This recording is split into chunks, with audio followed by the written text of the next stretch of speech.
السلام علیکم ورحمۃ اللہ وبرکاتہ، نحمده ونصلی علی رسولہ الکریم، اما بعد فاعوذ باللہ من الشیطان الرجیم، بسم اللہ الرحمن الرحیم، رب اشرح لی صدری ویسر لی امری واحلل عقدۃ من لسانی یفقہوا قولی۔ لو أنزلنا هذا القرآن على جبل لرأيته خاشعا متصدعا من خشية الله وتلك الأمثال نضربها للناس لعلهم يتفكرون۔ جب اللہ سبحانہ تعالیٰ نے منافقین کے لیے دو مثالیں بیان کی تو منافقین نے کہا کہ اللہ اس بات سے برتر ہے کہ وہ ایسی مثالیں بیان کرے، کیونکہ یہ مثالیں براہ راست ان کے خلاف جاتی تھیں، تو انہیں اللہ سبحانہ تعالیٰ کی مثالوں پر اعتراض ہوا۔ تو اس کے جواب میں اللہ تعالیٰ نے فرمایا، ان اللہ لا يستحيي ان يضرب مثلا ما بعوضة فما فوقها فأما الذين آمنوا فيعلمون أنه الحق من ربهم وأما الذين كفروا فيقولون ماذا أراد الله بهذا مثلا يضل به كثيرا ويهدي به كثيرا وما يضل به إلا الفاسقين الذين ينقضون عهد الله من بعد ميثاقه ويقطعون ما أمر الله به أن يوصل ويفسدون في الأرض أولئك هم الخاسرون۔ بے شک اللہ اس سے نہیں شرماتا کہ وہ مادہ مچھر یا اس سے اوپر کسی چیز کی مثال بیان کرے۔ تو جو لوگ ایمان لائے ہیں وہ جانتے ہیں کہ وہ ان کے رب کی طرف سے سچ ہے، اور رہے وہ لوگ جنہوں نے انکار کیا تو وہ کہتے ہیں کہ اس مثال سے اللہ کی مراد کیا ہے۔ وہ اس سے اکثر لوگوں کو گمراہ کرتا ہے اور اسی سے بہت سو کو ہدایت بخشتا ہے، اور وہ اس مثال سے گمراہ کرتا بھی ہے تو صرف فاسقوں کو، جو اللہ کے عہد کو اس کے مضبوط باندھنے کے بعد توڑ دیتے ہیں، اور جس چیز کے جوڑنے کا اللہ نے حکم دیا ہے اس کو کاٹ ڈالتے ہیں، اور وہ زمین میں فساد کرتے ہیں۔ یہی لوگ دراصل خسارہ پانے والے ہیں۔ ان اللہ لا یستحی، بے شک اللہ نہیں حیا کرتا، نہیں شرماتا۔ یستحی استحیا سے ہے، استحیا حیا سے ہے، اور حیا میں سین اور تا کا اضافہ جو ہے یہ مبالغے کے لیے ہے۔ اللہ سبحانہ تعالیٰ کو اس بات سے حیا نہیں آتی، یعنی یہ بات نہیں روکتی کہ وہ کوئی بھی مثال بیان کرے، چاہے وہ مثال کسی معمولی چیز کی ہی کیوں نہ ہو، جب تک کہ اس کے ساتھ کوئی حق بات، کوئی سچی بات ثابت ہوتی ہو، کوئی حقیقت واضح ہوتی ہو۔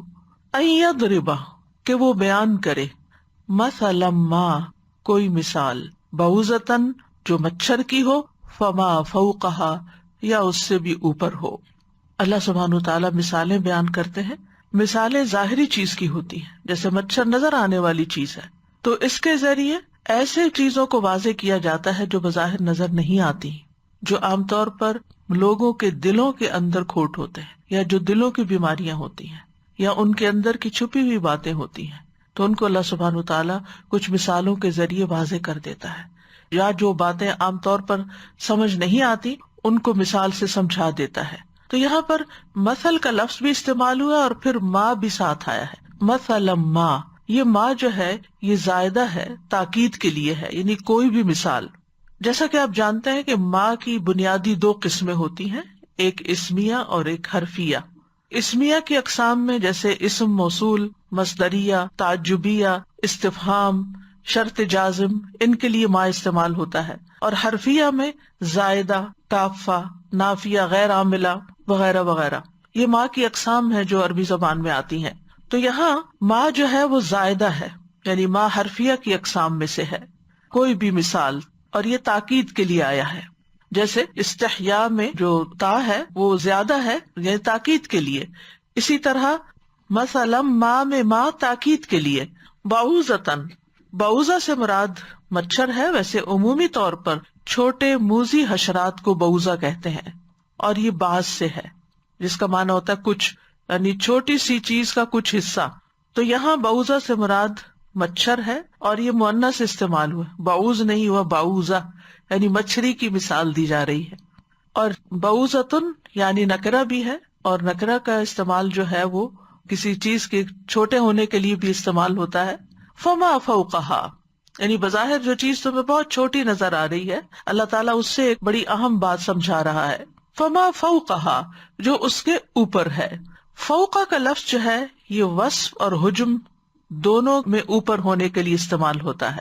تو پھر فوقہا کے معنی یہاں کیا ہوں گے؟ نمبر ایک یہ کہ مچھر سے بھی ہلکی چیز. فوقہ کا مطلب اگر وصف بیان ہو، جیسے عام کہتے ہیں اس سے بھی بڑھ کے، فلاں تھکا ہوا ہے، لیکن اگر کسی چیز سے مثال دے کے کہا جائے تو کہ اس سے بھی بڑھ کر، اس کی طاقت سے بڑھ کر، تو مطلب یہ کہ اس کی طاقت نہیں ہے. تو فما فوقہا کے تین معنی عام طور پر بیان کیے جاتے ہیں، یعنی مچھر سے بھی ہلکی چیز، مچھر سے بھی گئی گزری چیز. مثلا کسی شخص کی بخیلی کا ذکر کر کے دوسرا کہتا ہے وہ تو اس سے بھی بڑھ کے بخیل ہے، تو اس کا یہ مطلب نہیں کہ وہ سخی ہے بلکہ بڑھ کے بخیل ہے، یعنی زیادہ بخیل ہے. تو یہاں مراد ہے مچھر کا پر یا اس کے اوپر کی کوئی چیز یا اس سے بھی کمتر چیز. دوسرا معنی ہے مچھر سے بڑی چیز، جیسے مچھر سے بڑی چیز مکڑی ہوتی ہے یا مکھی ہوتی ہے، تو اللہ تعالیٰ ان کی بھی مثال بیان کرتا ہے قرآن مجید میں. اسی طرح اس سے مراد مچھر کے اوپر کے پیراسائٹس بھی ہیں، یعنی مچھر کی کمر پر کچھ پیراسائٹس جن کو عام آنکھ سے دیکھنا ممکن نہیں، وہ اس پر رہتے ہوئے اپنی زندگی بسر کرتے ہیں، جن کے اپنے پورے پورے سسٹمز ہیں جو نیکڈ آئی سے نظر بھی نہیں آتے، کورونا کی طرح. فما فوقہا، اس سے بھی بڑھ کر. اور یہ جو پیراسائٹس ہیں ان کی زندگی کا انحصار اس مچھر کے خون پر ہوتا ہے، وہ اس سے غذا حاصل کر رہے ہوتے ہیں. لیکن حقیقت میں فوقہا کا لفظ جو ہے، یعنی اس کی اصل حقیقت تو اللہ ہی جانتا ہے، جو شاید انسانوں کے علم میں بھی ابھی تک نہ آئی ہو، کہ اللہ سبحانہ تعالیٰ کی جو مخلوقات ہیں ان میں سے کوئی بھی چیز بیکار نہیں ہے. ان میں سے چھوٹی سی چھوٹی چیز جو ہے وہ بھی بہت اہم ہے، وہ بھی معمولی نہیں ہے، وہ بھی بہت کچھ کمالات کر سکتی ہے. جیسے کہ کرونا کی مثال ہے کہ کتنی چھوٹی سی چیز ہے، ایک غیر محسوس چیز ہے، عام آنکھ سے نظر نہ آنے والی چیز ہے، لیکن کس طرح اس نے پوری دنیا کو ہلا کے رکھ دیا ہے. تو یہ اللہ تعالیٰ کی قدرت کی نشانی ہے. یعنی اللہ سبحانہ تعالیٰ نے جو کچھ بھی پیدا کیا ہے، سب چیزیں تو انسان جانتا بھی نہیں ہے. اس لیے انسان کو اللہ کی کسی تخلیق پر اعتراض نہیں ہونا چاہیے، کسی بھی مخلوق کو حقیر نہیں سمجھنا چاہیے، کسی چیز کو چھوٹا نہیں سمجھنا چاہیے. وہ کیا کچھ کر رہی ہے یہ اللہ ہی بہتر جانتا ہے.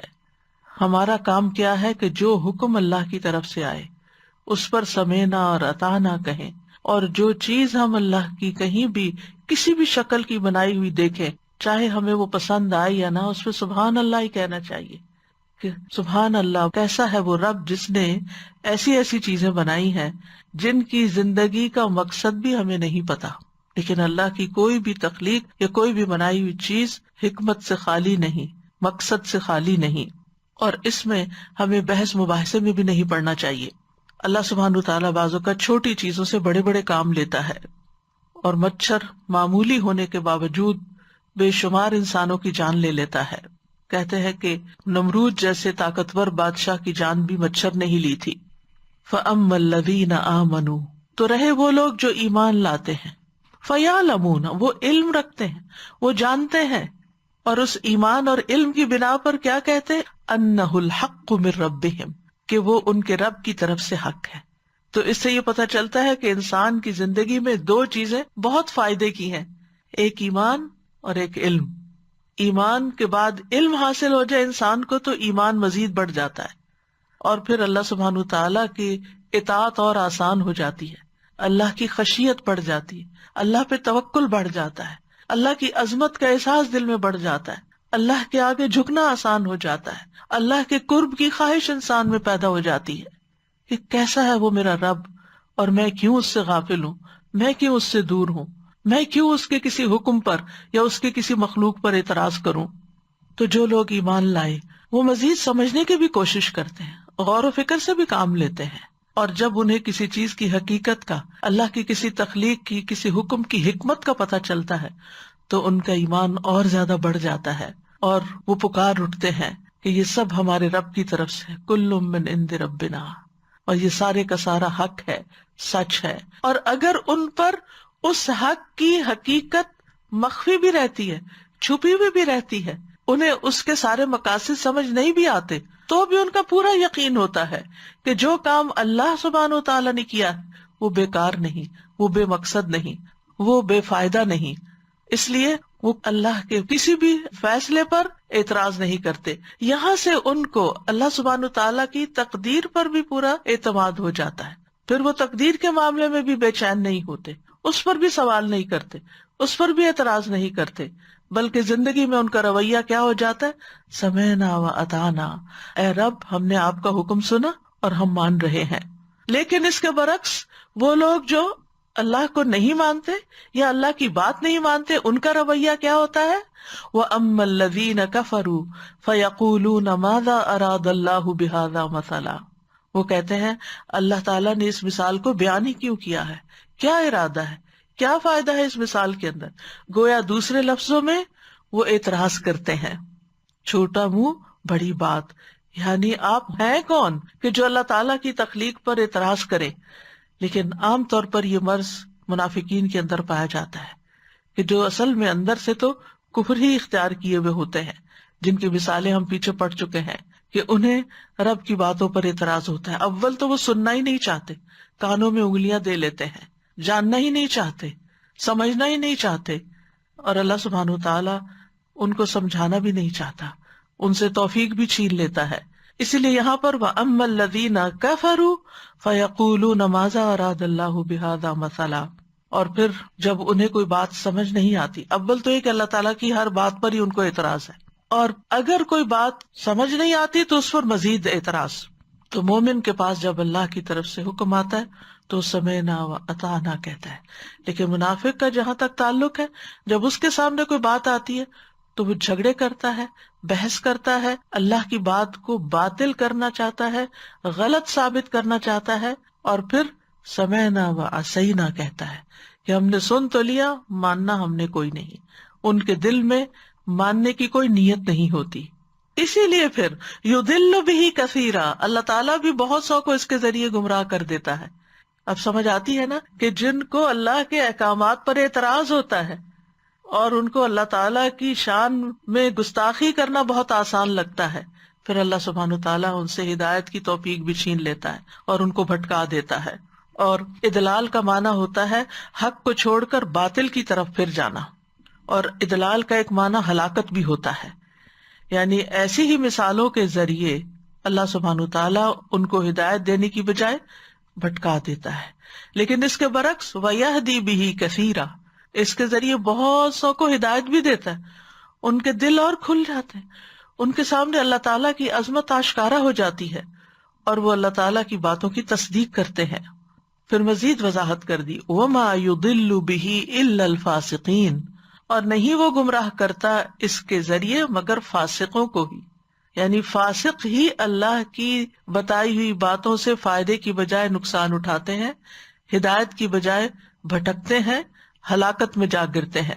اور فاسقین جو ہے فاسق کی جمع ہے، اور فاسق کا لفظ فسق سے نکلا ہے، اور فسق کا لفظی معنی ہوتا خروج، نکل جانا. جیسے عربی میں کہتے ہیں فسقت الرطبۃ، کہ چھلکا ہٹا کر کھجور خوشے سے باہر نکل آئی. چوہیا کو بھی فویسقہ کہا جاتا ہے کیونکہ وہ خرابیاں کرنے کے لیے اپنے بل سے باہر نکلتی ہے، فساد کرنے کے لیے.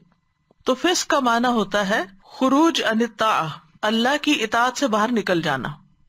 یہ کبھی تو چھوٹا فسق ہوتا ہے، فسق اصغر ہوتا ہے جو اطاعت سے باہر نکلنے کے لیے استعمال ہوتا ہے، اور کبھی فسق اکبر، کلی طور پر اسلام سے ہی باہر نکل جاتا ہے انسان، جس میں یعنی اسلام کا قلادہ گلے سے نکال پھینکتا ہے اور کفر کی طرف چلا جاتا ہے۔ تو گویا فسق کی دو اقسام ہوئی، ایک جو انسان کو دائرہ اسلام سے باہر کر دیتی ہیں، اور دوسری قسم جو دائرہ ایمان سے تو باہر نہیں کرتی لیکن وہ دائرہ اطاعت سے باہر نکال دیتی ہیں۔ اسی کے بارے میں آتا ہے نا کہ یا ایھا الذین آمنوا ان جاءکم فاسق بنبأ فتبینوا، اگر تمہارے پاس فاسق کوئی خبر لے کر آئے تو اس کی تحقیق کر لیا کرو، کہ کہیں ایسا نہ ہو کہ سارے معاملات الٹ پلٹ ہو جائیں، کیونکہ جب انسان اللہ کی اطاعت سے باہر نکلتا ہے تو فساد پھیلتا ہے، خرابی پیدا ہوتی ہے۔ کون ہے یہ فاسق؟ الذین ینقضون عہد اللہ من بعد میثاقہ، وہ جو اللہ کے عہد کو توڑتے ہیں اس کے پکا کرنے کے بعد۔ اس سے مراد وہ عہد بھی ہے جو ان کے اور ان کے رب کے درمیان ہے، اور وہ عہد بھی ہے جو انسان آپس میں ایک دوسرے کے ساتھ کرتے ہیں، خصوصاً اللہ کا نام لے کر، تو اس لیے پھر وہ عہد اللہ بن جاتا ہے۔ تو مراد اس سے یہ ہے کہ وہ اپنے رب سے کیے ہوئے عہد اور میثاق کی پرواہ نہیں کرتے، جیسا کہ بنی اسرائیل کے بارے میں آتا ہے کہ انہوں نے اللہ سے کیے ہوئے عہد توڑ دیے۔ فَبِمَا نَقْضِهِمْ مِيثَاقَهُمْ لَعَنَّاهُمْ، ان کے عہد توڑنے کی وجہ سے ہم نے ان پر لعنت کی، یعنی اللہ کی رحمت سے دور ہو گئے۔ تو کچھ لوگ ایسے ہوتے ہیں کہ جو اللہ تعالیٰ کے احکامات کی پرواہ نہیں کرتے، ان کو پس پش ڈال دیتے ہیں، تو ایسے لوگ فاسق کہلاتے ہیں، جس کو عام طور پر اردو میں گناہ گار کہا جاتا ہے۔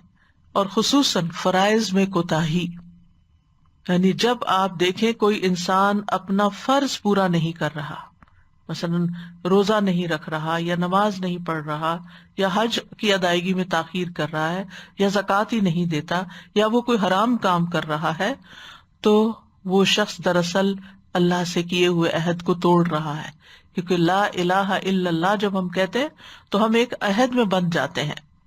وَيَقْطَعُونَ مَا أَمَرَ اللَّهُ بِهِ أَن يُوصَلَ، اور جس چیز کا اللہ نے جوڑنے کا حکم دیا اس کو کاٹ دیتے ہیں، یعنی ہر وہ چیز جس کے جوڑنے کا حکم دیا، جیسے صلہ رحمی ہے، رشتوں کو جوڑنے کا حکم اللہ دیتا ہے، اسی طرح دین والوں کے ساتھ جڑ کے رہنا، نبی صلی اللہ علیہ وسلم اور دیگر رسولوں کی لائی ہوئی تعلیم کے ساتھ جڑنا، یعنی دین کے ساتھ جڑنا، حق کی مدد کرنا، حق کا دفاع کرنا، یہ سب چیزیں اس میں آ جاتی ہیں۔ تو وہ ان چیزوں کی پرواہ نہیں کرتے۔ ایک تو یہ کہ جو انہوں نے کمٹمنٹ کی تھی وہ نہیں نبھاتے، دوسرا یہ کہ باقی جو احکامات ہیں ان کو پرواہ نہیں۔ نتیجتاً کیا ہے؟ وہ یفسدون فی الارض، وہ زمین میں فساد کرتے ہیں، یعنی مانوی اعتبار سے بھی فساد کرتے ہیں، جیسے نافرمانی اور گناہ کے کام کر کے، اور ظاہری اور حصی طور پر بھی فساد پھیلاتے ہیں، جیسے کہ انسانوں کو قتل کرنا، چوری، لوٹ مار اور اس طرح کے کام۔ ظاہر ہے جس شخص کو اللہ کا ڈر نہیں، اللہ کا خوف نہیں، اللہ کے ساتھ اس کا کوئی تعلق نہیں، اللہ کے عہد کی پرواہ نہیں، پھر نہ تو وہ اللہ کے حقوق ادا کرے گا اور نہ ہی وہ بندوں کے حقوق ادا کرے گا۔ تو جن لوگوں کے اندر یہ دو خصلتیں ہوتی ہیں کہ نہ حقوق اللہ کی پرواہ نہ حقوق العباد کی پرواہ، ایسے لوگ دراصل فسادی ہوتے ہیں۔ ان کا اپنا امن تو جاتا ہی ہے، وہ دوسروں کا امن بھی برباد کرتے ہیں، وہ دوسروں کے ساتھ بھی زیادتی کرتے ہیں، وہ دوسروں کے ساتھ بھی ظلم کرتے ہیں، کیونکہ اللہ کی اطاعت سے روگردانی بڑی جرت کی بات ہوتی ہے۔ یعنی اگر انسان دنیا میں بھی کوئی قانون توڑتا ہے تو وہ مجرم کہلاتا ہے۔ تو ایسے ہی جو لوگ اللہ کے قانون توڑتے ہیں، اللہ سے کیے ہوئے وعدے توڑتے ہیں، تو وہ بہت بڑے درجے کے مجرم ہوتے ہیں۔ تو ایسے مجرم پھر کسی کی پرواہ نہیں کرتے، کسی سے حیا نہیں کرتے، کسی کا لحاظ نہیں رکھتے، لہٰذا جہاں انہیں جو موقع ملتا ہے جس کے ساتھ زیادتی کرنے کا یا نقصان دینے کا، اگر اس میں ان کا اپنا کوئی فائدہ یا مصلحت ہے تو اپنے فائدے کی خاطر وہ دوسروں پہ ظلم ڈھانے میں دیر نہیں کریں گے۔ اولئک ھم الخاسرون، ان کا انجام کیا ہے کہ یہ خاسرین ہے، نقصان اٹھانے والے ہیں۔ خاسر وہ شخص ہوتا ہے جو کسی تجارت میں نفع یا پروفٹ سے محروم ہو جائے، یعنی جو بزنس یہ کر رہے ہیں دنیا میں، جو تجارت یہ کر رہے ہیں اس میں ان کو سخت نقصان ہونے والا ہے۔ تو بہرحال یہ مثال کی لفظی وضاحت تھی۔ اس کے شان نزول کے بارے میں کئی صحابہ نے کچھ روایات بیان کی ہیں۔ ابن عباس اور ابن مسعود کہتے ہیں کہ جب اللہ تعالیٰ نے منافقین کے لیے دو مثالیں بیان کی، یعنی مثلہم کمثل الذی استوقد نارا او کصیب من السماء، یہ دو مثالیں، تو منافقین نے کہا کہ اللہ تو اس بات سے برتر ہے کہ وہ ایسی مثالیں بیان کرے، یا یہ کہ اللہ تعالیٰ ایسی مثالیں کیوں بیان کر رہا ہے، اللہ کا کیا ارادہ ہے، اللہ تعالیٰ کیا چاہتے ہیں، انہوں نے اعتراض کیا. تو اللہ تعالیٰ نے یہ آیت نازل فرمائی، ان اللہ لا یستحیی ان یضرب مثلا ما بعوضۃ فما فوقها اولئک هم الخاسرون تک.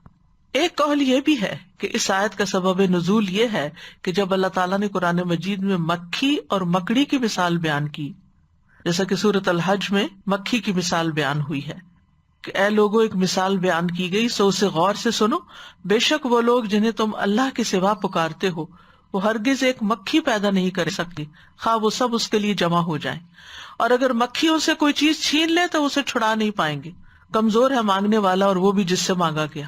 اور دوسری مکڑی کی مثال سورۃ العنکبوت میں بیان ہوئی، ان لوگوں کی مثال جنہوں نے اللہ کے سوا اور مددگار بنا رکھے ہیں، ان کی مثال مکڑی جیسی ہے جس نے ایک گھر بنایا، حالانکہ گھروں میں سے سب سے کمزور گھر مکڑی کا ہوتا ہے، کاش وہ جانتے ہوتے. تو یہود نے اعتراض کیا، کہا کہ اللہ سبحانہ وتعالیٰ اگر اتنا بڑا ہے تو یہ حقیر حقیر چیزوں کی باتیں وہ کیوں کرتا ہے، یعنی ان حقیر چیزوں کا ذکر کیوں کیا گیا ہے قرآن میں. اور یہ بھی کہا گیا ہے کہ مشرکین نے کہا کہ ہم ایسی چیزوں کی عبادت نہیں کرتے جن کی مثال بیان کی گئی ہے. تو اللہ سبحانہ وتعالیٰ نے پھر یہ آیت نازل فرمائی، ان اللہ لا یستحیی ان یضرب مثلا ما بعوضۃ. اور اس مثال سے جو باتیں ہماری سمجھ میں آتی ہیں وہ یہ کہ اللہ سبحانہ وتعالیٰ حق بیان کرنے سے حیا نہیں فرماتا. تو اس میں ہمارے سیکھنے کی بات کیا ہے کہ حق بات کرنے میں انسان کو شرم محسوس نہیں ہونی چاہیے، کیونکہ اس سے دوسرے کا فائدہ ہی ہوتا ہے. وقتی طور پر انسان کے اوپر دوسروں کی طرف سے کوئی تنقید آ سکتی ہے یا لوگوں کی نظروں میں انسان گر سکتا ہے، لیکن الٹیمیٹلی ہمیشہ فتح جو ہوتی ہے وہ حق کی ہوتی. حق بیان کرنے کے بعد اگر لوگ اعتراض کریں تو اس پر انسان کو پریشان نہیں ہونا چاہیے، کیونکہ اللہ سبحانہ وتعالیٰ خود بھی حق بیان کرتا ہے اور اس بات کو پسند کرتا ہے کہ لوگ بھی حق بات کریں، حق کی طرف جائیں نہ کہ باطل کی طرف. پھر اسی طرح یہ ہے کہ اللہ سبحانہ تعالیٰ نے مچھر کا یہاں پر ذکر کیا، جو کہ اللہ سبحانہ تعالیٰ کی تخلیق کا شاہکار ہے، اور اس مچھر کی اس مثال نے قرآن کا معجزہ ہونا ثابت کر دیا. کیونکہ اگر اللہ تعالیٰ کے اس عظیم کلام کے اندر یہ چھوٹی چھوٹی مثالیں نہ ہوتی تو ہمیں پتہ نہ چلتا کہ اللہ سبحانہ تعالیٰ کی عظمت واقعی کیا ہے.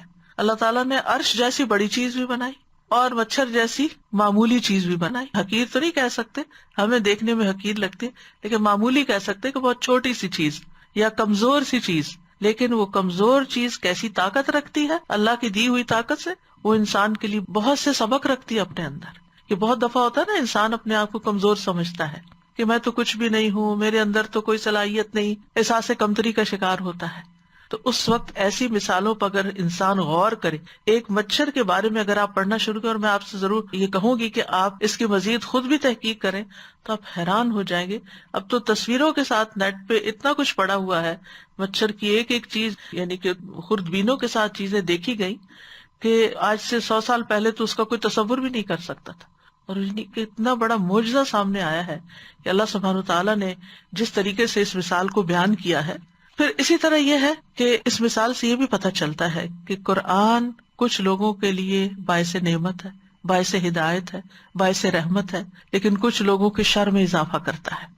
جو لوگ بہت ذہین بنتے ہیں، بڑے عقل مند بنتے ہیں، سمجھتے ہیں کہ ہم بہت اچھی طرح بات کر سکتے ہیں، وہ اس طرح کے اعتراض کر کے یہ سمجھتے ہیں کہ واہ بھائی ہم نے تو میدان جیت لیا، یعنی ہم تو اللہ پہ بھی نعوذ باللہ اعتراض کر سکتے ہیں. لیکن یہ بات ان کے اپنے ہی حق میں شر کا باعث ہوتی ہے، اور یہ ان کے فسق کی علامت ہوتی ہے، کیونکہ فاسق ہی اعتراض کرتے ہیں. اب آپ دیکھیے کہ یہاں پر اللہ سبحانہ تعالیٰ نے یعنی مچھر کی مثال کس اعتبار سے بیان کی کہ مچھر کے اندر بھی ایک زندگی ہے.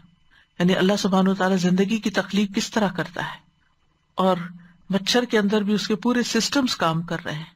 اور پھر یہ کہ مچھر ایک حیرت انگیز چیز ہے، وہ جب تک بھوکا رہتا ہے زندہ رہتا ہے. کہتے ہیں کہ 5 سے 6 مہینے تک اس کی عمر ہوتی، اور جب وہ پیٹ بھر لیتا ہے خون سے تو مر جاتا ہے، پھر وہ اڑ نہیں سکتا صحیح طور پر. اسی لیے آپ نے دیکھا ہوگا کہ جو مچھر آپ کے ہاتھ آ جاتے ہیں ان کے اندر سے خون بہت نکلتا ہے، کیونکہ وہ ویسے ہی مرنے کے قریب ہوتے ہیں. اللہ سبحانہ تعالیٰ نے تو مچھر کی مثال بیان کی، حدیث میں بھی دنیا دار انسان جو ہے اس کی مثال مچھر سے بیان ہوئی. اس آیت کے بارے میں ربیع بن انس کہتے ہیں کہ اس میں اللہ تعالیٰ نے دنیا کی مثال بیان کرتے ہوئے فرمایا کہ مچھر اس وقت تک زندہ رہتا ہے جب وہ بھوکا ہو، جب وہ سیر ہو جائے تو مر جاتا ہے۔ ان لوگوں کا بھی یہی حال ہے جن کی اللہ نے قرآن مجید میں یہ مثال بیان کی کہ جب یہ دنیا سے خوب سیر ہو جاتے ہیں تو اللہ تعالیٰ انہیں پکڑ لیتا ہے، یعنی خوب جب فساد کر چکتے ہیں، پیٹ بھر چکتے ہیں، تو پھر ان کی شامت کا وقت آ جاتا ہے۔ جیسے آتا ہے، پھر انہوں نے اس کی تائید میں یہ آیت پڑھی، فَلَمَّا نَسُوا مَا ذُكِّرُوا بِهِ فَتَحْنَا عَلَيْهِمْ أَبْوَابَ كُلِّ شَيْءٍ، جب وہ اس کو بھول گئے جس کی انہیں نصیحت کی گئی تھی تو ہم نے ان پہ ہر چیز کے دروازے کھول دیے، یعنی ان کی نافرمانیوں کے باوجود بھی ان کو خوب رزق دیا، حتیٰ کہ ایک وقت آیا کہ پھر اللہ نے ان کی رسی کھینچ لی۔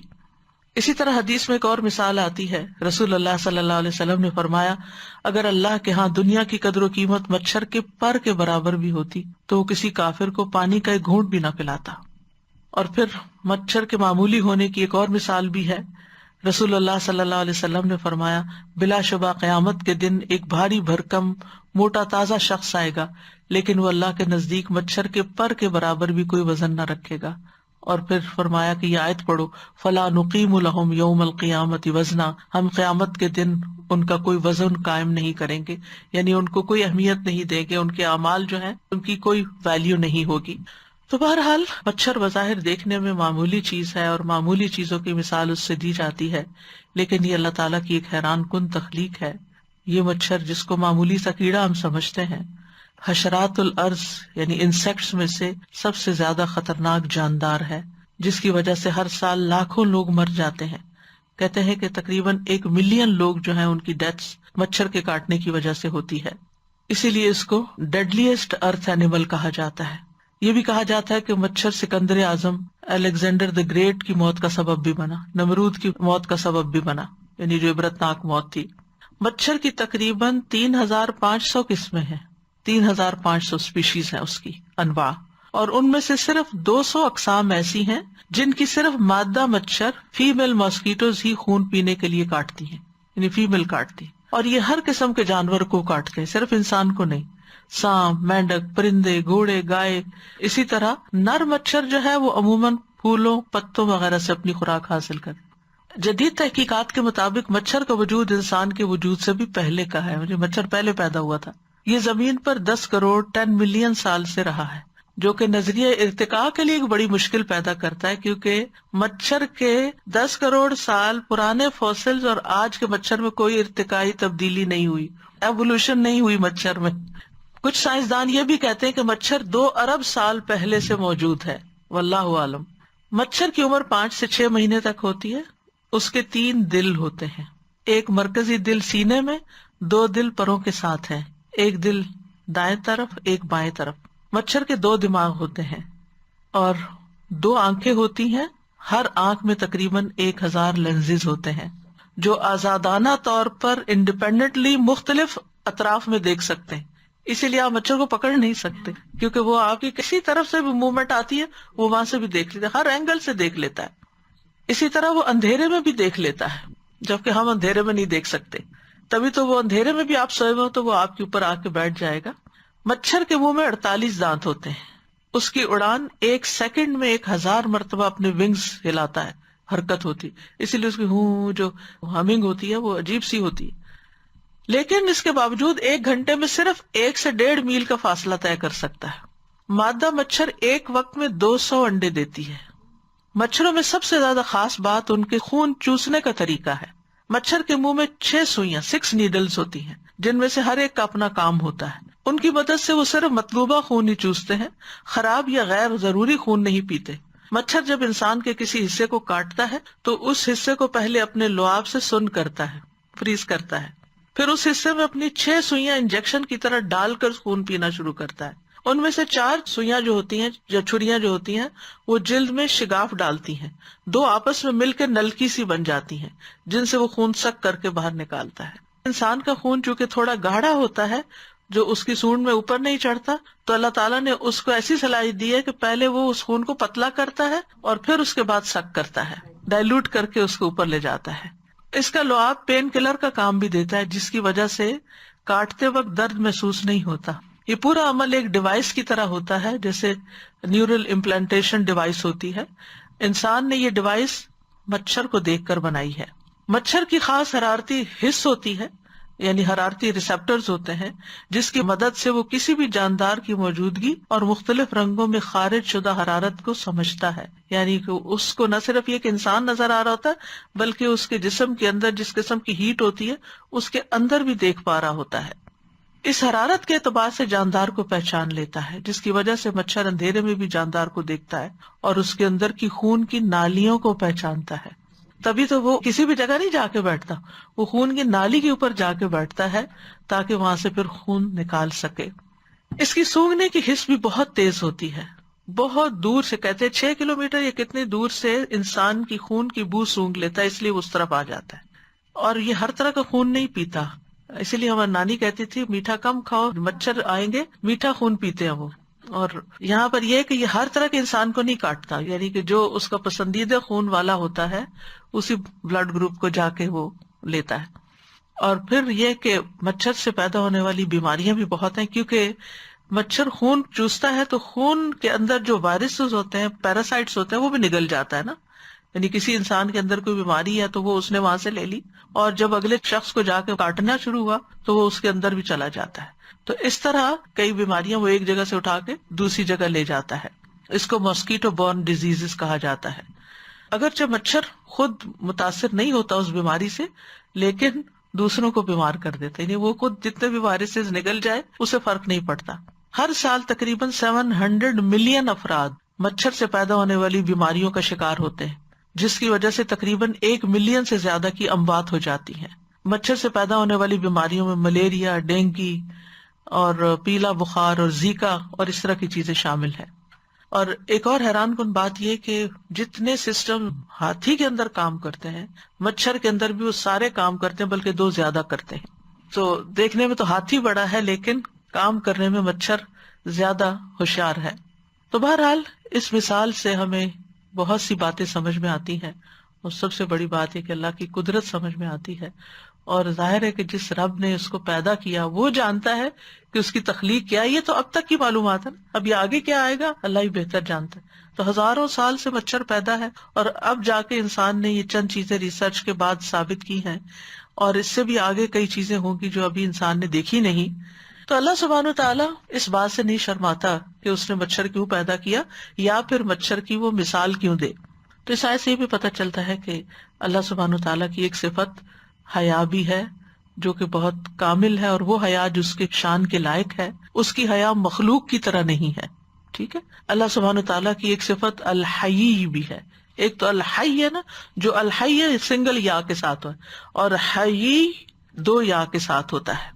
اللہ سبحانہ وتعالیٰ بہت حیا والا ہے۔ ابو داؤد میں آتا ہے ان ربکم تبارک و تعالی حیی کریم یستحیی من عبدہ اذا رفع یدیہ الیہ ان یردہما صفرا۔ بے شک تمہارا رب تبارک و تعالیٰ بڑا حیا والا ہے، بڑے کرم والا ہے، وہ اپنے بندے سے حیا کرتا ہے کہ اس کا کوئی بندہ اس کے آگے ہاتھ پھیلائے اور وہ ان کو خالی لوٹا دے۔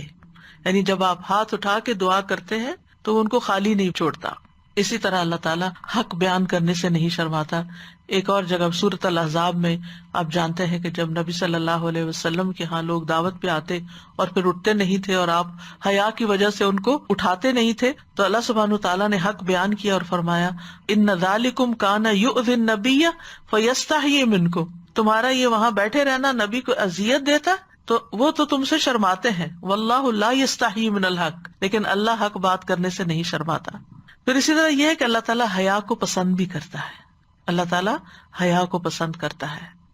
رسول اللہ صلی اللہ علیہ وسلم نے ایک آدمی کو دیکھا کہ کھلی جگہ پہ کپڑا باندھے بغیر نہا رہا ہے، یعنی اوپن ایئر میں ننگا نہا رہا ہے۔ تو آپ ممبر پہ چڑھے، اللہ تعالیٰ کی حمد و ثنا بیان کی، فرمایا بے شک اللہ عز و جل انتہائی حیا والا اور پردہ پوش ہے، حیا اور پردہ پوشی کو پسند کرتا ہے کہ لوگ بھی دوسروں کے پردے نہ پاڑیں، ان کے عیب چھپائیں۔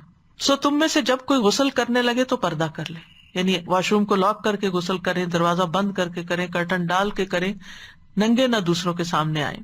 اسی طرح اللہ سبحانہ تعالیٰ کو بے حیائی کے کام پسند نہیں، فحش چیزیں پسند نہیں، اسی لیے اس نے ساری فحش باتوں کو حرام قرار دیا ہے۔ نبی صلی اللہ علیہ وسلم نے فرمایا اللہ سے زیادہ کوئی غیرت مند نہیں، اس لیے اس نے بے حیائیوں کو حرام کیا، خواہ ظاہر میں ہو یا پوشیدہ ہو۔ حیا ہمارے دین کا ایک حصہ ہے۔ حیا ایمان کا حصہ ہے، حیا جنت میں لے جانے والا ہے، یعنی حیا ایمان کا حصہ اور ایمان جنت میں لے جائے گا۔ حیا اور ایمان کو ایک دوسرے کے ساتھ ملا دیا گیا ہے۔ حدیث میں آتا ہے جب ان دونوں میں سے ایک چیز اٹھائی جاتی ہے تو دوسری بھی اٹھا لی جاتی ہے، یعنی حیا جاتی ہے تو ایمان جاتا ہے، ایمان جاتا ہے تو حیا بھی جاتی ہے۔ یہ اسلام کی امتیازی علامت ہے، ہر دین کی ایک امتیازی علامت ہوتی ہے، اور یقیناً اسلام کی امتیازی علامت حیا ہے۔ یہ سنن ابن ماجہ کی روایت میں ہے۔ نبی صلی اللہ علیہ وسلم کی صفت بھی تھی، کان النبی صلی اللہ علیہ وسلم شدید الحیا، بہت زیادہ با حیا تھے۔ فرشتوں کی بھی حیا ہوتی ہے، یعنی حیا فرشتوں کی صفت بھی ہے۔ حضرت عثمان سے حیا کرتے ہوئے نبی صلی اللہ علیہ وسلم نے فرمایا، کیا میں اس شخص سے حیا نہ کروں جس سے فرشتے بھی حیا کرتے ہیں؟ رسول اللہ صلی اللہ علیہ وسلم نے ان کے بارے میں یہ بھی فرمایا کہ میری امت میں سب سے زیادہ حیا والے عثمان ہیں رضی اللہ عنہ۔ خود نبی صلی اللہ علیہ وسلم پردہ نشین کنواری لڑکیوں سے بھی زیادہ حیا کرنے والے تھے، اور حیا جو ہے اس میں سراسر خیر ہے۔ حیا کمزوری نہیں ہے، ویکنیس نہیں ہے، یہ ایک خوبی ہے، صفت ہے، انسان کو حسن بخشتی ہے، ہر چیز کو زینت بخشتی ہے۔ رسول اللہ صلی اللہ علیہ وسلم نے فرمایا، جس چیز میں بھی حیا پائی جائے گی وہ اسے خوبصورت بنا دے گی، اور جس میں حیا نہیں ہوتی وہ جو چاہے کر لے، پھر اس کے لیے ہر غلط سلط کام کرنا آسان ہوتا ہے۔ حیا نہ ہونا نفاق کی علامت ہے، منافقت کی علامت ہے۔ رسول اللہ صلی اللہ علیہ وسلم نے فرمایا، سنن ترمذی کی روایت ہے، حیا اور زبان کو قابو میں رکھنا ایمان کی دو شاخیں ہیں، جبکہ فحش گوئی اور لا حاصل بولنا، بے مقصد فضول باتیں کرنا، یہ نفاق کی دو شاخیں ہیں۔ اس لیے انسان کو سوچ سمجھ کے بات کرنی چاہیے، فضول میں باتیں نہیں کرنی چاہیے۔ بے حیائی انسان کو عیبدار بنا دیتی ہے، یعنی فحش باتوں سے انسان کا کردار جو ہے اس پہ داغ آتا ہے۔ اسی طرح یہ ہے کہ بعض اوقات حیا کی ایک قسم جو ہے وہ ناپسندیدہ بھی ہے، اور وہ کون سی ہے؟ جب انسان خیر حاصل کرنے میں شرما جائے یا حیا کرے، دین سیکھنے میں حیا کرے۔ مجاہد کہتے ہیں کہ حیا کرنے والا اور تکبر کرنے والا علم حاصل نہیں کر سکتے، یعنی جو شرما جائے، سوال نہ کرے، بات کو کھولے نہ، وہ علم حاصل نہیں کر سکتا۔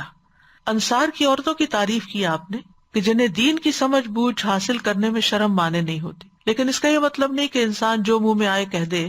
مطلب یہ ہے کہ ڈھکے چھپے الفاظ میں انسان اپنے سارے مسائل پوچھ لے، جس بھی چیز کے بارے میں انسان کے دل میں شک ہے، یا کسی چیز کے بارے میں دل میں کھٹک ہے، یا انسان سمجھتا ہے کہ میں یہاں صحیح طور پر عمل نہیں کر رہا۔ کچھ چیزیں انسان کی پرائیویٹ لائف کے بارے میں ہوتی ہیں کہ جن کے بارے میں جاننا ضروری ہوتا ہے، لیکن انسان کسی عالم سے یا کسی دین والے سے پوچھ نہیں پاتا شرم کی وجہ سے، اور اس کی وجہ سے بعض خواتین اپنی نماز قضا کرتی رہتی ہیں، بعض اپنے روزے چھوڑ دیتی ہیں کہ پتہ نہیں ہم پاک ہیں یا نہیں۔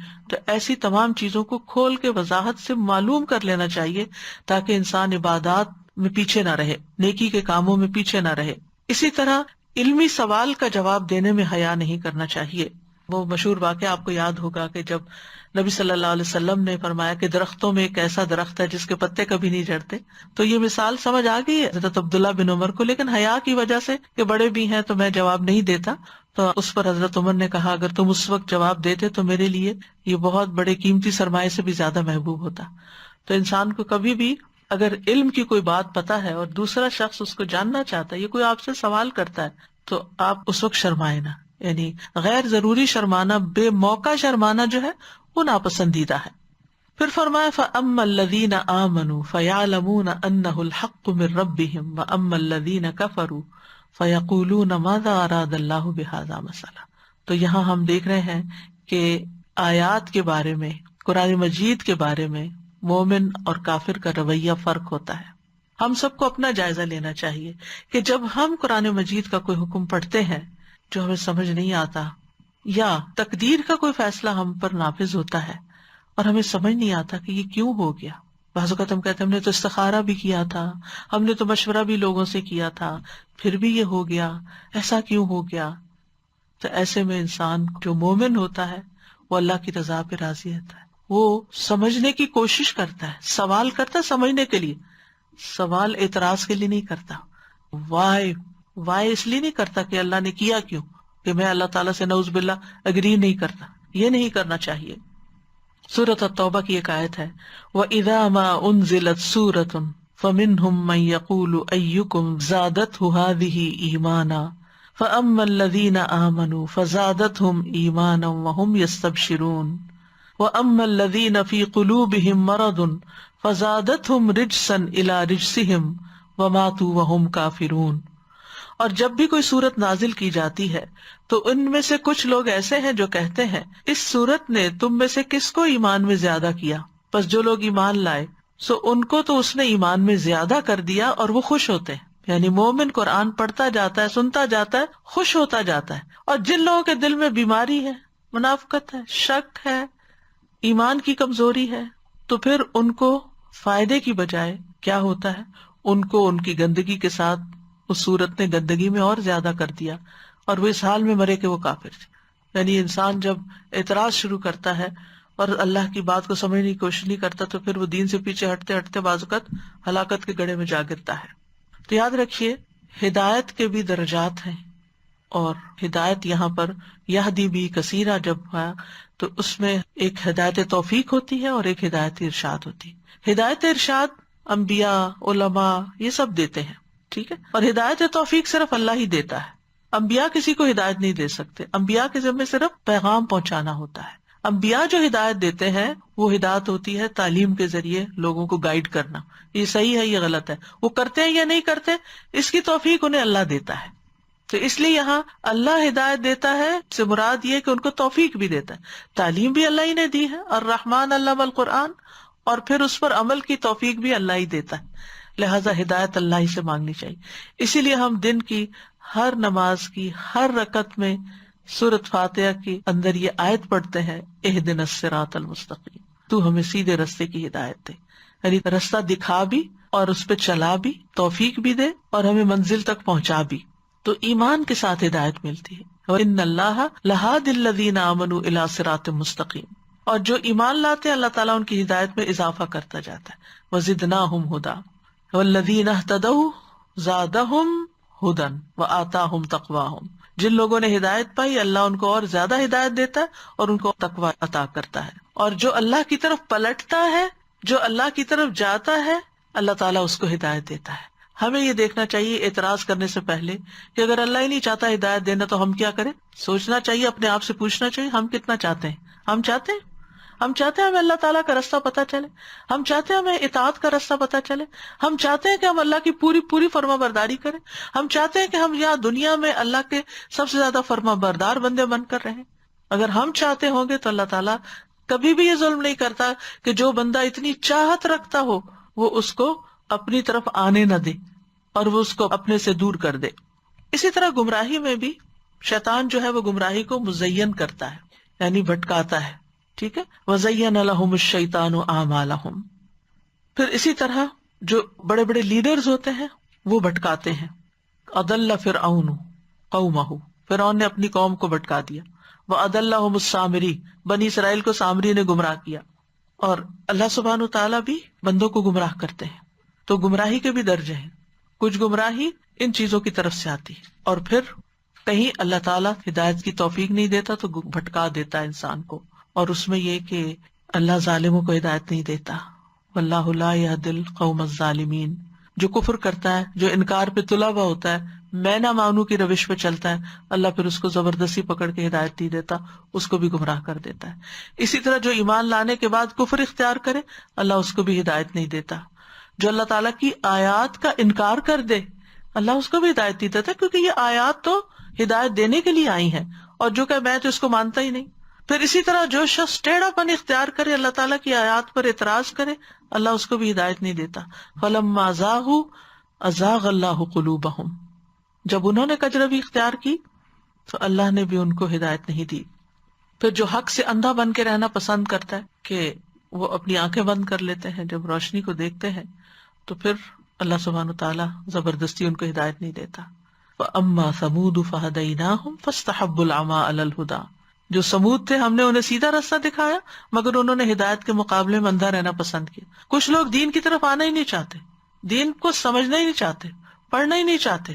جیسے کل کی مثال میں ہم نے منافقین کا حال پڑھا کہ جب ان کو کچھ قرآن کی بات سنائی بھی دیتی ہے تو وہ اپنے کانوں میں انگلیاں دے دیتے ہیں. پھر اسی طرح اللہ سبحانہ وتعالیٰ حد سے بڑھنے والوں کو، مسرفین کو ہدایت نہیں دیتا، ناشکرے لوگوں کو ہدایت نہیں دیتا، ان کو پھر صحیح رستہ نظر نہیں آتا. یعنی جس کو نعمتیں ملی ہو پھر بھی وہ روتا رہے، پھر بھی وہ ناشکری کرے، تو پھر اللہ سبحانہ وتعالیٰ اس کے دل سے وہ چین اور اطمینان چھین لیتا ہے. پھر آخرت کے مقابلے میں جو دنیا کو ترجیح دیتا ہے اس کو بھی ہدایت نہیں ملتی. جیسے منافقین کا مسئلہ کیا تھا، ان کا مسئلہ یہی تھا کہ وہ چاہتے تھے کہ ان سے دنیا کے فائدے نہ چھنے، وہ دنیا کی محبت میں گرفتار تھے اور اپنا دنیا کا کوئی نقصان نہیں کرنا چاہتے تھے، کیونکہ اس وقت تو اسلام قربانی مانگ رہا تھا. اس لیے انہوں نے اوپر سے صرف زبان سے کہہ دیا تاکہ مسلمان ہمیں چھیڑے نہیں، ہمیں کچھ کہے نہیں، لیکن اندر سے وہ نہیں مانے، کیونکہ ان کو پتا تھا کہ اگر مان لیا تو پھر اس کی کچھ قیمت بھی ہے. پھر اسی طرح اللہ تعالیٰ جھگڑا کرنے والوں کو بھی ہدایت نہیں دیتا، کہ جو دین میں بحثیں کرتے اور جھگڑا کرتے ہیں. اور یہاں اس آیت میں کس کو ہدایت نہیں دیتا؟ الذین ینقضون عہد اللہ من بعد میثاقہ، جو اللہ کے اطاعت کے عہد کو توڑتے ہیں. جیسے سورۃ المائدہ میں آتا ہے نا، وَاذْكُرُوا نِعْمَتَ اللَّهِ عَلَيْكُمْ وَمِيثَاقَهُ الَّذِي وَاثَقَكُمْ بِهِ إِذْ قُلْتُمْ سَمِعْنَا وَأَطَعْنَا، اور اپنے اوپر اللہ کی نعمت کو یاد کرو اور اس کا عہد جو اس سے تم نے مضبوط باندھا تھا جب تم نے کہا ہم نے سنا اور ہم نے مان لیا. تو اللہ سے ہم سب نے وعدہ الست میں یہ عہد کر رکھا ہے کہ آپ ہی ہمارے رب ہیں، آپ ہی کی عبادت کریں گے. تو جب کوئی اس عہد کو توڑ دیتا ہے تو پھر اللہ تعالیٰ اس کو ہدایت نہیں دیتا، یعنی اطاعت کے دائرے سے باہر نکلتا ہے. اور لوگوں کے ساتھ کیے ہوئے عہد توڑنا یہ منافقت کی علامت ہے، وعدہ کر لینا اور پورا نہ کرنا. اور عہد شکنی کی وجہ سے دل میں نفاق آ جاتا ہے. استغفر اللہ، اللہ تعالیٰ محفوظ رکھے. سورۃ توبہ میں آتا ہے فَأَعْقَبَهُمْ نِفَاقًا فِي قُلُوبِهِمْ إِلَى يَوْمِ يَلْقَوْنَهُ بِمَا أَخْلَفُوا اللَّهَ مَا وَعَدُوهُ وَبِمَا كَانُوا يَكْذِبُونَ. تو اس کے نتیجے میں اس نے ان کے دلوں میں اس دن تک نفاق رکھ دیا جس میں وہ اس سے ملیں گے، اس لیے کہ انہوں نے اللہ سے اس کی خلاف ورزی کی جو اس سے وعدہ کیا تھا، یعنی اللہ سے کیے ہوئے وعدے کی خلاف ورزی کی، اور اس لیے کہ وہ جھوٹ کہتے تھے. جس قوم میں وعدہ خلافی عام ہو جاتی ہے اس میں قتل و غارت پھیل جاتا ہے. نبی صلی اللہ علیہ وسلم کے فرمان کے مطابق دشمن اس پہ مسلط ہو جاتا ہے، اور قیامت کے دن یہ وعدہ خلافی سخت شرمندگی کا باعث ہوگی. ان العہد کان مسئولا، اس کا سوال بھی کیا جائے گا. وَيَقْطَعُونَ مَا أَمَرَ اللَّهُ بِهِ أَن يُوصَلَ، اس میں کئی چیزیں شامل ہیں، اللہ سے تعلق، نبی صلی اللہ علیہ وسلم سے تعلق، حقوق العباد کی ادائیگی. تو ان چیزوں کو توڑنا جو ہے یہ بھی سخت نقصان کا باعث ہے. اللہ سے کیے ہوئے وعدوں کو توڑنا تو اوپر بات ہو چکی، لیکن قطع رحمی، رشتوں کو کاٹنا، یہ ایک ملعون فعل ہے. ایسے لوگ اللہ کی رحمت سے دور ہو جاتے، اس کی جنت میں داخل نہیں ہو سکتے. قطع رحمی دنیاوی تنگی کا سبب بنتی ہے. نبی صلی اللہ علیہ وسلم نے فرمایا جس نے رشتوں کو کاٹا یا جھوٹی قسم اٹھائی وہ مرنے سے پہلے اس کا وبال دیکھ لے گا. استغفر اللہ. اللہ تعالیٰ ہم سب کو محفوظ رکھے، اللہ ہم کو محفوظ رکھے. صرف اس صورت میں آپ لا تعلق ہو سکتے ہیں جب دوسرا شخص آپ کو منہ بول کے کہہ دے کہ میں تم سے کوئی تعلق نہیں رکھنا چاہتا، اور آپ جوڑنا چاہیں اور وہ بار بار آپ کو منع کرے. ادروائز کسی بھی طرح کا رشتہ. اسی لیے میں سوچتی ہوں کہ یہاں پر آپ دیکھیں کہ ہسبینڈ وائف میں جب سیپریشن ہوتی ہے تو بائی لا ایک دوسرے سے بچوں کو ملوانا اور بچوں کو ایک مخصوص ایریا سے باہر نہ لے جانا، اس طرح کے قوانین بنے ہوئے ہیں. اس کی بنیاد کیا ہے؟ کہ جو خون کے رشتے ہیں وہ جڑے رہیں، کیونکہ خون کے رشتوں کو کاٹنا بہت بڑا جرم ہے، جنت سے محرومی کا ذریعہ ہے. اور جو ان رشتوں کو کاٹے یا شے دے کے تم مت ملو اس سے یا مت ملواؤ اس سے، مت جاؤ اس کے پاس، نہیں. زندگی میں کبھی بھی انسان کو احساس ہو تو توبہ کر لے، اور اگر وہ پاسٹ میں کچھ ایسا کر چکا ہے کہ لوگوں کے درمیان اس نے پھوٹ ڈلوائی، رشتے کٹوائے، تو اس کو توبہ کرنی چاہیے اور معافی مانگنی چاہیے. پھر اعمال قبول نہیں ہوتے اگر انسان قطع رحمی کرتا ہے. رسول اللہ صلی اللہ علیہ وسلم نے فرمایا بے شک بنی آدم کے اعمال ہر جمعرات کو پیش ہوتے ہیں اور کسی قطع رحمی کرنے والے کے اعمال قبول نہیں ہوتی. کتنی محنت سے انسان روزہ رکھتا ہے، تراویحیں پڑھتا ہے اور صدقہ خیرات کرتا ہے اور تلاوت کرتا ہے اور بھی نیکی کے کام کرتا ہے، لیکن اگر وہ اللہ کے ہاں قبول نہیں ہو رہے، وہ رکے ہوئے ہیں، تو کس قدر پریشانی کی بات ہے. تو اس لیے رشتوں کو جوڑنا چاہیے، کیونکہ اس سے رزق میں بھی اضافہ ہوتا ہے، عمر میں بھی اضافہ ہوتا ہے. وَيُفْسِدُونَ فِي الْأَرْضِ، اور وہ زمین میں فساد کرتے ہیں. کسی چیز کا اعتدال کی حد سے نکل جانا فساد کہلاتا ہے. ساتھ تھوڑا نکلنا یا زیادہ. مثلاً اگر آپ بوٹل میں دودھ بھر رہے ہیں اور وہ اسپل آؤٹ ہو گئی ہے تو یہ فساد ہے، میرے کام خراب ہو گیا نا، اب آپ کو دودھ صاف کرنا ہے، آپ کو بوتل دھونی ہے، اور وہ جو استعمال کی چیز تھی وہ نالی میں بہہ گئی، تو اس کو فساد کہتے ہیں. سدی کہتے ہیں کہ یفسدون فی الارض کا معنی زمین میں نافرمانیاں کرتے ہیں. اللہ سبحانہ تعالیٰ نے پیغمبروں کو بھیجا زمین کی اصلاح کے لیے، لیکن لوگوں نے نافرمانیاں کر کے، ان کی بات نہ مان کے زمین میں فساد کیا. ایمان نہ لانا فساد ہے، حق سے منہ موڑنا فساد ہے، خون بہانا فساد ہے، دوسروں کے عیبوں کی ٹو لگانا فساد ہے، ناپ تول میں کمی فساد ہے، قطع رحمی فساد ہے، اور اللہ فساد کو پسند نہیں کرتا. اللہ فساد سے منع کرتا ہے. اولئک ھم الخاسرون، یہی لوگ خسارہ پانے والے ہیں، جو عہد توڑتے ہیں، جو قطع رحمی کرتے ہیں، جو اللہ کے احکامات سے باہر نکلتے ہیں، فساد کرتے ہیں، یہ الٹیمیٹلی نقصان اٹھائیں گے. فاسق کے لیے خسارہ ہی خسارہ ہے. اور خسارے سے بچنے کے لیے 4 کام ہمیں بتائے گئے: ایمان، عمل صالح، ایک دوسرے کو حق کی تلقین، اور ایک دوسرے کو صبر کی تلقین. سورۃ العصر کا یہ مضمون تھا. امام شافعی کہتے ہیں اگر لوگ اس سورت پہ غور کر لیں تو یہی سورت انہیں کافی ہو جائے. اور یہ 4 درجات ہیں، ان کو مکمل کرنے سے ہی انسان کو انتہائی کمال حاصل ہوتا ہے کہ حق کو معلوم کرے، اس پر عمل کرے، جو نہیں جانتا اس کو سکھائے، اور سیکھنے اور عمل کرنے میں اگر کوئی مشکل پیش آئے تو اس پر صبر کرے اور سیکھنے کا عمل جاری رکھے. تو اللہ تعالیٰ نے ان سب چیزوں کو اس سورت کے اندر بیان کر دیا، یعنی ان 4 درجات کو اللہ تعالیٰ نے بیان فرما دیا. تو اللہ سبحانہ تعالیٰ سے دعا ہے کہ اللہ تعالیٰ ہمیں سچا مومن بنائے، ہم اللہ تعالیٰ کے ہر حکم کو سن کر اس پر سمعنا و اطعنا کریں. اللہ تعالیٰ کے کسی بھی حکم، کسی بھی آیت، کسی بھی فرمان اور کسی بھی فیصلے پر کبھی ہم اعتراض نہ کریں، اور اللہ تعالیٰ سے ہدایت کی دعائیں مانگتے رہیں. اہدنا الصراط المستقیم، اللہم انی اسألک الہدی والتقی والعفاف والغنی، اللہم اہدنی وسددنی. اور پھر گمراہی سے بچنے کی دعا بھی کرتے رہیں. اللہم لک اسلمت وبک آمنت وعلیک توکلت والیک انبت وبک خاصمت. اللہم انی اعوذ بعزتک لا الہ الا انت ان تضلنی، لا الہ الا انت ان تضلنی، انت الحی الذی لا یموت والجن والانس یموتون. اللہم اہدنا فیمن ہدیت وعافنا فیمن عافیت وتولنا فیمن تولیت وبارک لنا فیما اعطیت وقنا شر ما قضیت فانک تقضی ولا یقضى علیک انہ لا یذل من والیت ولا یعز من عادیت تبارکت ربنا وتعالیت نستغفرک ونتوب الیک. السلام علیکم استاد. وعلیکم السلام.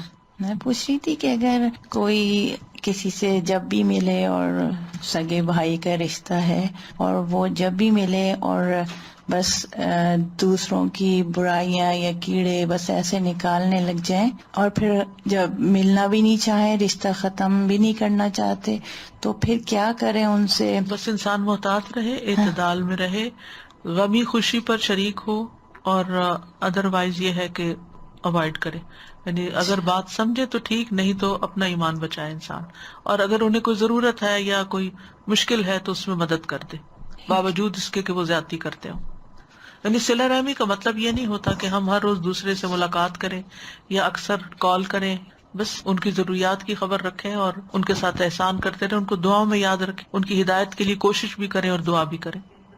یہ جو ہدایت کی بات ہے یہ عام طور پہ لوگوں کو سمجھ نہیں آتی کہ ہدایت کیا ہے. جیسے مسلمان تو ہیں لیکن وہ ایک ہدایت کیا ہے؟ تو ہدایت ارشاد یعنی جو تعلیم ہے دین کی، وہ ہدایت ہے. ایک توفیق ہے، ایک تعلیم ہے. تو ضروری نہیں ہے کہ ہر مسلمان میں دونوں چیزیں ہوں. ضروری نہیں ہے. بہت سے لوگ پڑھے لکھے ہوتے ہیں لیکن عمل کچھ نہیں کرتے اپنے علم پر. السلام علیکم استاذہ. یہ جو اللہ سبحانہ و تعالیٰ حق بتانے میں حیا نہیں کرتا، لیکن ہمارا الٹا معاملہ ہو گیا. جو حق بتانے والی بات ہوتی ہے اس میں ہم نے بہت حیا کرنے لگے ہیں، کیونکہ دوسرا کہتا ہے آپ مجھے جج کریں. آپ امر بالمعروف نہیں انل منکر نہیں کر سکتے، کیونکہ دوسرا کے ٹپ آف دا ٹنگ پہ یہ یو کین جج می، ڈونٹ جج می. اور جہاں پر حیا کرنی چاہیے وہاں پر منہ اس طرح کھل گئے ہیں کہ بڑی بڑی باتیں نکل جاتی ہیں منہ سے اور دوسرے کو سمجھ ہی نہیں آتی کہ کیا کہہ گیا. کتنے لوگوں کے کانوں نے سن لیا اور کتنے لوگوں کے حیا کے پردے پھٹ گئے، یعنی ان کے منہ بھی ان لوگوں کی وجہ سے کھل جاتے ہیں. بالکل. استغفر اللہ. مجھے یاد آ رہی تھی آیت لا یحب اللہ الجہر بالسوء، کہ انسان منہ سے کوئی ایسی بات ہی نہ نکالے، اس میں حیا کی بہت زیادہ ضرورت ہے، کہ انسان کو حیا آ جائے، کیونکہ اللہ تعالیٰ اس ایسے شخص کو پسند نہیں کرتا، اللہ تعالیٰ پسند ہی نہیں فرماتا کہ برائی کے اوپر بات کی جائے. برائی پہ زبان کھولا، یعنی کہ گالی گلوچ کرنا بھی حیا کے منافی ہے. اسی طرح یہ ہے کہ اپنے سے بڑے سے بات کرتے ہوئے، چاہے بچوں سے بھی بات کرتے ہوئے، چاہے مردوں سے بات کرتے ہوئے، اس میں بھی حیا کرنی چاہیے، ہنسی مذاق نہیں کرنا چاہیے. استاذہ یہ جو بعودت ہے، یہاں پر مثال سے یہ بھی پتہ چلتا ہے کہ جو منافق ہوتا ہے یا جو اللہ تعالیٰ کی باتوں پہ اعتراض کرتے ہیں، وہ اوپری سوچ رکھتے ہیں، وہ گہری سوچ نہیں رکھتے. بالکل، کہ اگر گہری رکھیں تو پھر ان کو بڑی بات لگے گی. وہ صرف ظاہری چیزیں دیکھتے ہیں نا، ڈیپتھ میں نہیں جاتے اور معلوم کرنے کی کوشش نہیں کرتے. آپ دیکھیے کہ کسی کی بھی بات کو آپ کب پکڑ کے کچھ سے کچھ بنا دیتے ہیں، جب آپ کو اس کے ساتھ کوئی واسطہ نہیں ہوتا یا آپ کو اس کا کوئی لحاظ نہیں ہوتا. لیکن جس سے محبت ہوتی ہے، جس پہ ٹرسٹ ہوتا ہے، اگر اس کے منہ سے کوئی ٹنگ سلپ بھی ہے تو آپ سمجھنے کی کوشش کرتے ہیں کہ شاید آپ بات اس طرح نہیں، اس طرح کرنا چاہتے تھے، آپ ڈیفینڈ کرتے ہیں اس کو. تو یہاں تو یہ انتہا درجے کا ظلم ہے کہ آپ اللہ سبحانہ وتعالیٰ کی حکمت سے بھری باتوں کے اوپر اعتراض شروع کر دیں. استاذہ جی میرا تو بس دل علم اور ایمان پہ یہ اٹک گیا. the more علم you have the more ایمان ہوتا ہے انسٹل آپ کے اندر. اور اس میں حقیقت بھی ہے، آپ کو اگر پتہ ہی نہیں، مثلاً لیٹس سے اگر روزہ ہی ہے، اگر آپ کو پتہ ہی نہیں کس کس چیز سے خراب ہوتا ہے وہ یا کس کس چیز سے مکروہ ہوتا ہے، تو پھر آپ کے روزے کا تو کوئی فائدہ ہی نہیں ہے. بالکل. تو اسی طرح سے علم اور ایمان والا جو آپ نے کنیکشن بنایا نا، اٹ از امیزنگ. سبحان اللہ. سازی مجھے یہ خیال آ رہا تھا کہ قرآن کے اندر جتنے بھی یہ چھوٹے چھوٹے سے کیڑے مکوڑوں حشرات الارض کا ذکر ہے، تو ان سب کو پتہ ہے کہ ان کا ٹوٹل لائف سپین بہت مختصر ہے، اور یہ تمام مخلوقات کے مقابلے میں سب سے زیادہ فوکسڈ ہوتے ہیں. اب ہم جو ہیں، ہمیں بھی معلوم ہے کہ ہمارا بھی وقت ایک خاص مدت تک کے لیے ہے اور ہمیں بھی کرنے کے کام بتا دیے گئے ہیں، لیکن وہ سب چھوڑ کے ہم ادھر ادھر پھر فسق اور فساد اور یہ ساری چیزوں میں لگے رہتے ہیں اور پھر اپنی زندگی کا اصل مقصد ہی کھو دیتے ہیں. تو خلاصہ اینڈ میں یہی ہے کہ اللہ کی بیان کردہ مثالوں پر اعتراض نہیں کرنا چاہیے ان اسپیسیفک، اور ان جنرل کسی بھی حکم پر، کسی بھی فیصلے پر، چاہے وہ قرآن کا حکم ہو یا تقدیر کا فیصلہ ہو، اعتراض نہیں کرنا چاہیے. اور اللہ سبحانہ تعالیٰ کی عظمت ہمارے دل میں ہونی چاہیے. وآخر دعوانا ان الحمد للہ رب العالمین. سبحانک اللہم وبحمدک، اشہد ان لا الہ الا انت، استغفرک واتوب الیک. السلام علیکم ورحمۃ اللہ وبرکاتہ.